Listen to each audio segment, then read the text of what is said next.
Now I want to ask you how your reflective teaching process is different now that you've finished your master's degree than it would have been before you took Teacher as Inquirer.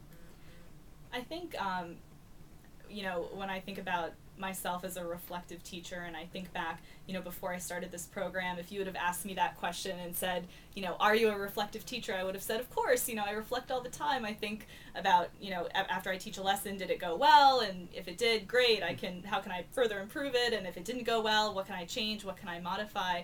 And I probably would have told you that I was a very reflective person, but I think after starting Teacher's Inquirer and going through the whole process, I think that now I have such a clearer picture of what it truly means to be a reflective teacher, more so than when I thought I did, but now, of course, now I realize that I probably did not.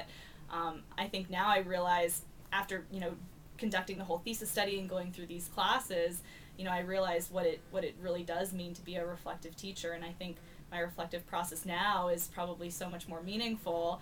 And I think the other huge difference that there is if you would have asked me this before I started the program, I would have thought about reflection as something that I did kind of in isolation by myself, whereas now I see the value of kind of involving my students, my classes in the whole reflective process. I see the value in getting more of their feedback, in ways besides just looking at their work.